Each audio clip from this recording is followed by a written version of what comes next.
Hello friends, welcome to the new Lim. My name is Srujana Yadav. Today I would want to discuss one of the most important aspects in a democracy and especially in a society where we all claim to live up to the expectations of democratic institutions and its ethos. The issue is custodial deaths. We all know that a father and son duo have recently died in custodial death in Tamil Nadu.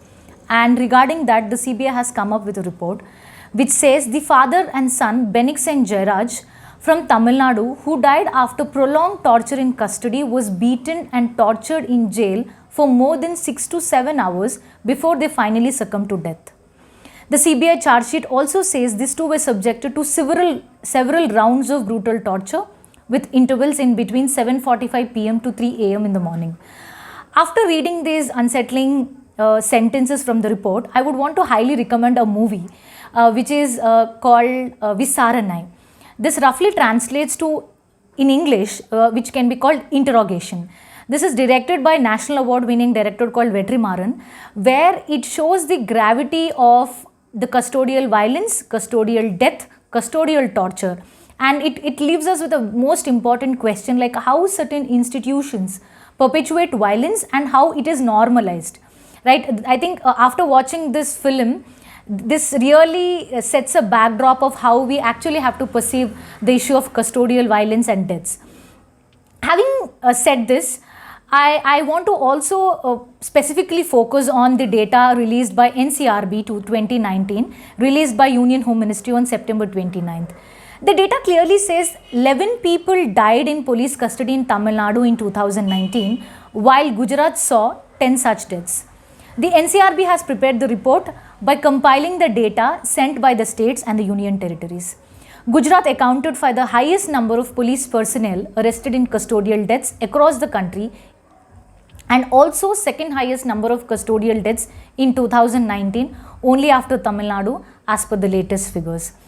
Having understood the importance of the data that is being given by the government and also the CBI report, I would want to ask certain questions related to custodial deaths. As a civilized society, as a society which claims itself to be governed by rule of law and democratic functioning, custodial deaths are one of the worst crimes. Custodial torture is universally held as one of the cruelest forms of human rights abuse across the world. The Constitution of India, the Honorable Supreme Court of India, the National Human Rights Commission and the United Nations forbids it at every level in every possible case. But the police across the country tends to defy these very principles that we are all guided by. And therefore, not just defying it, but it also develops a systematic impunity and also actively are engaging in trying to normalize it. I think that's where the question of custodial deaths and its importance lies in. This is not to propose or to give any kind of interpretation that we have to not take crime or criminal seriously. The only question here is to what extent are we using violence, why certain forms of violence is unleashed upon the criminals or the citizens and why it is normalized. The question is this. The question is not about what is the police doing, why are they doing. The question is about why are we not discussing in a way that it has to be dealt with. If not for violence, how do we deal with it? So this brings us to a very important point is that we need to strike a balance between individual human rights and societal interests in combating crime.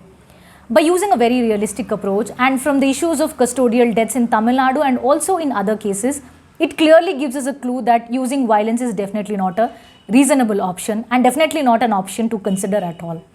In this case, Joginder Kumar versus State of Uttar Pradesh is a very significant case that dealt with issues of custodial death. It specifically highlighted the right to life 21 of Indian Constitution, the right to dignity and right to liberty.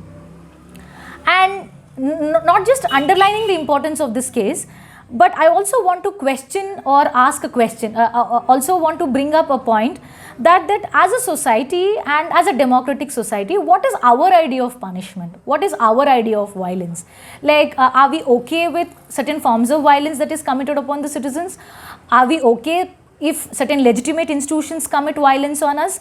Are we okay if police commits violence on it? You know, for example, during the entire pandemic, we have seen many instances of police slapping or beating up with cane or behaving brutally with many citizens who have violated the norms. When this discussion has come up, many of us have reacted that, oh, this is how we are supposed to react. If you don't do it, people would not listen.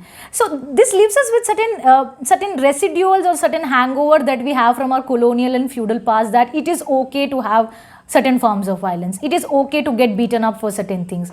I think that's where we have normalized the issues of punishment, normalized issue of violence. Because the institutions in democracy are not here to unleash violence.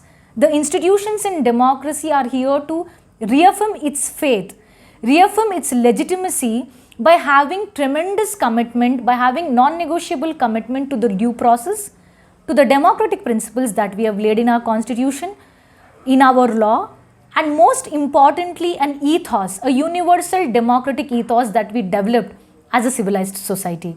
So any sort of violence or any sort of violence that we see as a pinnace to understanding crime is a huge problem.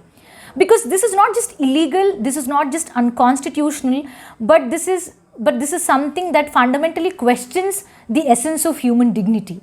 It questions the essence of human self-respect, and it questions the approach that we have towards citizens of this country, because by doing and by resorting to certain forms of violence in terms of custodial deaths, in terms of custodial torture, in terms of custodial rapes, we are actually accepting that these violences are okay.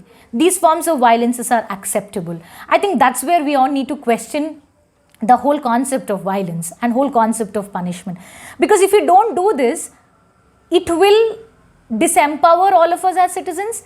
It will also categorically alienate all of us by having an active engagement with the state, with the government, and also with the systems of governance. Because if you are not actively engaging as an empowered citizen, we are being submissive, we are being just consumers, and we are most importantly submitting ourselves without having any sense of engagement in a democracy. And if you have no active engagement in democracy, I really have no idea what meaning that it holds. So I would want to leave all of you with these questions, and thank you very much.